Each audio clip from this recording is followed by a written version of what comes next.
Siempre hemos hablado del San Martín militar, del ganador de grandes batallas, del de grandes epopeyas, del militar formado, del estratega.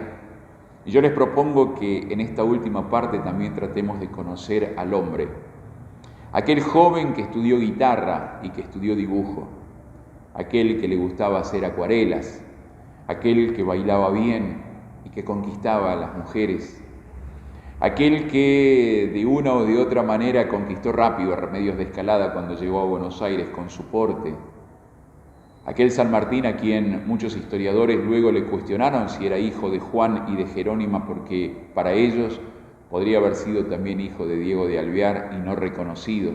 En fin, un San Martín que prácticamente no lo conocemos, un San Martín que no fue el gran marido, pero que sí luego fue un gran padre. A ese San Martín le propongo que lo compartamos en este especial. José de San Martín fue un hombre de carne y hueso, y eso quizás hace más meritoria aún toda su labor libertadora. Todos celebran su fecha de nacimiento el 25 de febrero, pero uno de sus biógrafos, Bartolomé Mitre, antes de la batalla de Cancha Rayada en Chile, escribió: en la mañana de marzo, aniversario del natalicio de San Martín, con lo cual estaría indicando otra fecha, la del 25 de febrero. Hay que decir que no hay papeles que indiquen fehacientemente que nació el 25 de febrero, ya que cuando los portugueses invadieron Yapeyú, toda la documentación fue quemada. Por otra parte, también hay estudios que indican que José de San Martín fue un hijo no reconocido del capitán Diego de Alvear, padre de Carlos de Alvear, quien recordemos que por muchos años fue uno de sus amigos íntimos y hasta padrino de su boda, aunque después terminaron peleados. Los que sostienen esta teoría indican que don Diego de Alvear tuvo un hijo extramatrimonial con Rosa Guarú, un aborigen que trabajaba en la casa de la familia San Martín. Él le pasaba dinero todos los meses, y cuando los San Martín se fueron de Yapeyú, ellos lo llevaron al pequeño junto a los otros hermanos, primero a Buenos Aires y luego a Europa. Rosa Guarú, que vivió hasta la edad de 110 años, siempre llevó en el pecho un escapulario que sería el de su hijo. Es más, una nieta de Diego de Alvear, llamada Joaquina, relata muchos años después: fue el general don José de San Martín, hijo natural de mi abuelo. Este hecho fue desestimado, pero al poco tiempo su marido la denunció como insana, lo que ayudó también a no creer en esa versión. Por último, también hay historiadores que recaen sobre su color de piel, un morocho y de rasgos aborígenes, distinto al del resto de los hermanos. De San Martín hay muchos aspectos a destacar, y uno de ellos fue su cercanía a la homeopatía. Probablemente en su primera estadía en Londres en 1811 tomó contacto con la medicina homeopática y fue uno de los primeros en practicarla en nuestro país. Se conserva inclusive en Mendoza su botiquín homeopático muy completo que lo acompañó durante el cruce de los Andes. Él padecía varias enfermedades, entre ellas artritis reumatoidea, asma, gota y serios problemas gástricos.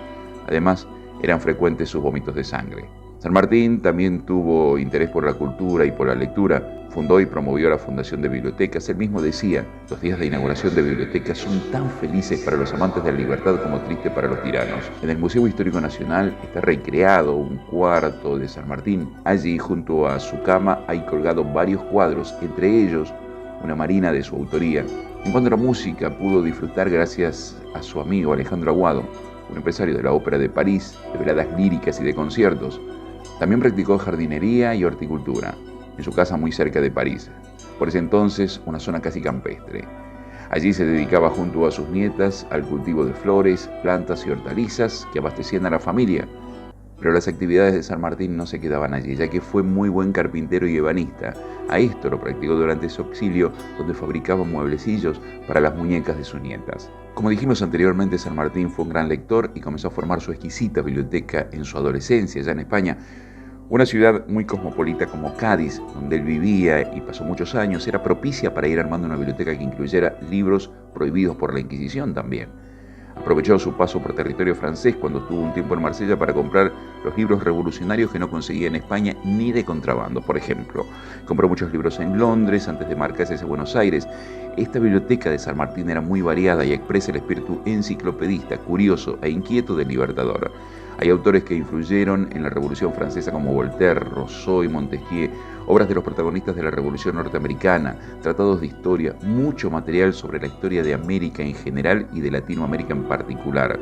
También hay obras de ingeniería militar, material de teologías, obras sobre los filósofos griegos, tratados de estrategia, de ajedrez, de relojería, obras sobre religiones orientales, jardinería, ebanistería y carpintería. En total, la Biblioteca de San Martín tenía más de 700 volúmenes. Pero otro tema también de San Martín es su relación con las amantes, y ese tema es muy debatido. Todos sabemos que su esposa legítima fue Remedios de Escalada, con quien tuvo una hija, Mercedes, que lo acompañó hasta sus últimos días de vida. Pero el matrimonio con Remedios se dio cuando el gran general tenía 34 años, o sea que había agua corrida bajo el puente y otra todavía por correr.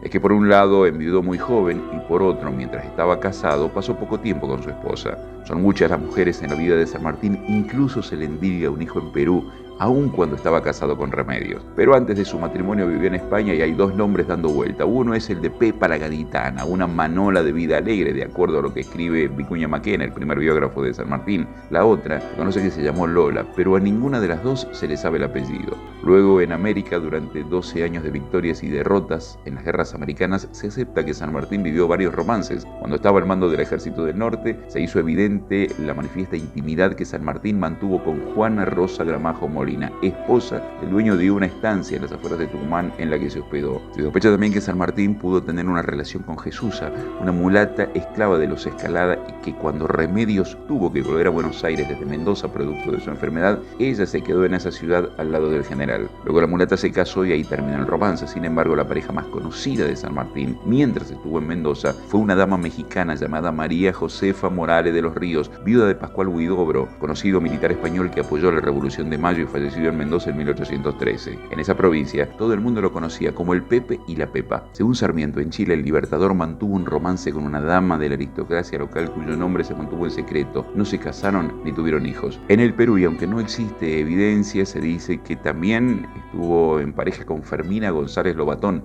dueña de un ingenio azucarero. El romance más comentado durante su permanencia en Lima fue con Rosita Campuzano de Cornejo, a quien llamaban la protectora. Hija bastarda de un funcionario español con una mulata, fue amante de un acaudalado comerciante español que la introdujo en la sociedad limeña. Los secretos de alcoba que obtuvo de un oficial realista fueron suministrados a los patriotas, que así pudieron anticiparse al accionar del enemigo. Por esa actividad clandestina, San Martín le otorgó la Orden del Sol, a pesar de que la aristocracia de Lima desaprobó siempre esta distinción. Siguiendo el viaje del general, llegamos a Guayaquil, donde a pesar de la brevedad de su permanencia, mantuvo una relación con una dama de Andalucía que se llamaba Carmen Mirón y Alayón, que terminó en descendencia, Joaquín Miguel de San Martín y Mirón, que conoció a su padre mientras éste vivía en Europa. En fin, la otra vida del general San Martín.